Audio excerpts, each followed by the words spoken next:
Maybe the issue before was that Russia was really good at like limited military excursions. People are saying that they've already done it. Russia has huge artillery capabilities, okay? If you're not showing me like tens of thousands of dead civilians, then they haven't already done it, okay? Maybe they've blown up an apartment building every now and then, all right? But like in terms of what they could do if they wanted to, there's no shot that he's about to say that. Absolutely not. I'm so curious what his comparison is going to be because it cannot possibly. A little uncomfortable, but let's keep going. This has already happened though. You think Russia will steamroll Ukraine soon? It doesn't seem like it. It seems like Russia's military has had a lot of problems and are not adapting to the problems and are, I don't know how. They're fucking up. I retweeted a Kaufman thread this morning, and he says, I guess people are trying to figure out, it might be a combination of people overestimated Russia's military and underestimated Ukraine's military, and it's pretty weird. Yeah, I don't know what the consensus is right now. I know that regardless of what happens, it's bad for Russia. Regardless of what happens, it's really bad for Russia because holy fuck, they have fucked up hard. Like, this should have been over. At Destiny, are there any leftists you'd recommend? I don't recommend anybody, okay? Stay away from this platform. Get away. What is the third icon from the right of your taskbar? Is this my... I don't know if this is my taskbar or if this is my taskbar. I don't actually know. And potentially worse for Ukraine too. I fear for them the longer the war drags on. I feel like the longer the war drags on, the better it is for Ukraine and the entire Western world, no? It undermines the fuck out of Russia. It's making it increasingly likely that Ukraine will be left alone. Like, maybe the issue before was that Russia was really good at like limited military excursions. Like they did the Georgian stuff well. They handled Syria well. They seem to be able to handle some limited excursion and then like supporting other people. When I say handles well, I mean like they get stuff done. But maybe they're just not good at large scale conflict. I don't know. It's pretty insane. Like I think most of the experts expected that once in the second week, once Russia had kind of like reassessed the situation and learned from their failures, that they would be coming back in stronger. But yeah, I don't know. Russia's strategy when losing is getting more and more brutal. I don't think this is the case though. And I could be wrong, but I don't think that Russia is going to just start like fucking shelling civilian cities. I don't think that's going to happen because it would just look so bad. It would look bad from like Ukrainians would probably be less likely to warm up to any type of new government coming in. It's going to make Russia look worse on the world stage.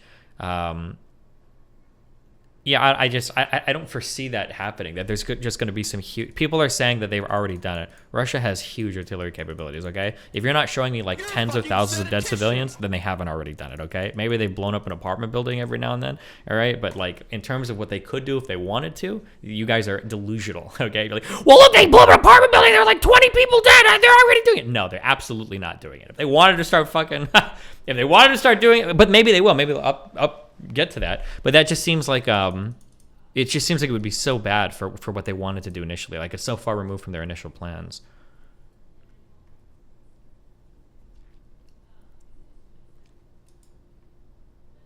Did you see the New York Times statement on the guy that was killed? Yeah, there was one there was a journalist that was killed and another one was injured from the New York Times, which is pretty crazy. Russia's really poor. They're sending tanks with 80s ammunition and airbags filled with foam. Yeah, apparently the maintenance on their vehicles and everything was really fucked as well. I don't know if using old ammunition is bad. When you go shooting rifles, you're always buying like World War II like surplus ammo and shit. It's a little dirtier than like newer ammo, but... Something before league starts.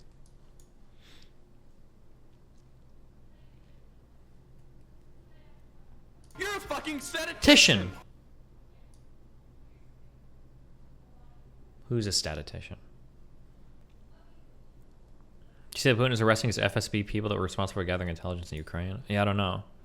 Another interesting thing is that it might be the case that, and it's always hard to tell because you don't have great penetration and how these things work. It might be the case that Putin is very insulated and doesn't actually get a lot of good information from people around him. Maybe he doesn't fully understand what's going on the ground because he's kind of been fed. It's almost like the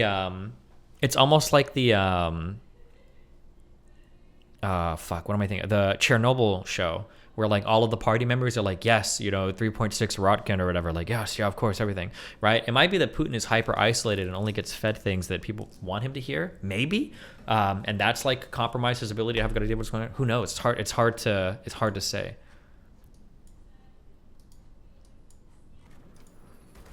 Let's play a game. Imagine a world where China and America are at war, but America loses, and China becomes the world's uncontested superpower. And as punishment, China breaks up the United States. California becomes its own country. Florida and Texas become their own countries. And even New York, home of the most American city ever, is taken away, stripped from America, and becomes its own country. America as you know it is no more. And as an American, that would— I know this isn't a comparison to the dissolution of the Soviet Union. I know there's no possible way he's about to say that. There's no shot that he's about to say that. Absolutely not. I'm so curious what his comparison is going to be, because it cannot possibly be the falling apart of the Soviet Union and the dissolution of the Warsaw Pact. Impossible. Okay? Hold on. I'm actually so excited for the next part of this video. I just want to know what he's going to compare that to. May I sup? break your heart. But let's take it a step further. Not only have the most American states become not American anymore, but China comes in and installs pro-Chinese, pro-communist governments in California, New York, and Florida. Maybe even Canada and Mexico as well. One could even call these new heads of state puppet governments that only answer to Beijing. But it doesn't stop there. Suddenly, China gets California to join a military alliance with China, putting the Chinese military and Chinese nukes at the front door of America. We don't put nukes and military in all NATO countries. That's not how that works. Just because you're a NATO country doesn't mean we have nukes and fucking soldiers stationed there. Now, if any conflict occurs between America and California, maybe a border dispute, an accidental shootdown of an aircraft, etc., the full force of China will rain down upon America in an instance. Now, I bet that will make you feel a little uneasy and a little uncomfortable, but let's keep going. This has already happened, though. Oh, what am I thinking of? Was it in Crimea? Wasn't there I want to say it was in Crimea. It was essentially Russian tech shot down a civilian airliner. Was it in Crimea or was it in Eastern Ukraine? Does anybody know what I'm talking about? Like, it might have been over the Donbass? Was it in Turkey? Was it MH17? Didn't Turkey also shoot down a Russian jet? That was for the MH13 was MH17 was Eastern Ukraine. Yeah, there was already that. Like, we didn't invade them after that. Like, oh God, Samira, just fuck my ass, dude. Then just a few years later, China maybe gets Canada to join that military alliance too. Then Florida a few years after that. And then finally, they're welcoming New York into the alliance with open arms. This is the final straw. China has already taken so much away from America, and now they have to come after New York too? The crown jewel of what was once America? The essence of America where all our culture and movies are centered around? That's just a few hours away from Washington, D.C. Sure, New Yorkers have a slightly different accent than Americans, but we're practically the same. New York falling to the Chinese would be the red line. In this hypothetical, America invading New York right now would actually be less risky than waiting for them to join China's military alliance. We could liberate the New Yorkers now and welcome them back into the States without the full force of the Chinese military. But if we wait for them to join China's military alliance, all would be lost. Ukraine is to Russia what New York is to America. America created Vladimir Putin. That is just, it is so wrong. How long... how long has New York been a part of the United States? Like the 13 colonies, like the fucking like back to like the founding of fucking America. Comparing that to like Ukraine, which has been its own independent territory on and off, fought with like Russia and everything for like, it's just not even. I can't. I'm sorry. Okay. 400,000 views.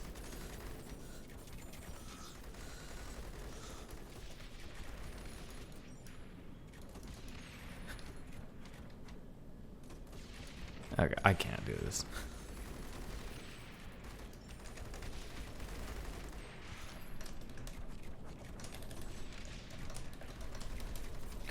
Ukraine was part of Russia for longer than America has existed. Yeah, but it's always been like an adversarial occupation, right? Where Russia has been constantly trying to like genocide like the Ukrainian people, move in more Russians, outlaw the teaching of Ukrainian language and culture. Like they've been doing this for like the relationship between Ukraine and Mother Russia, whether it was under the Tsarists or whatever, or Tsar or whatever the fuck, or whether it was under the Soviet Union, has always been way more adversarial than fucking New York and the United States.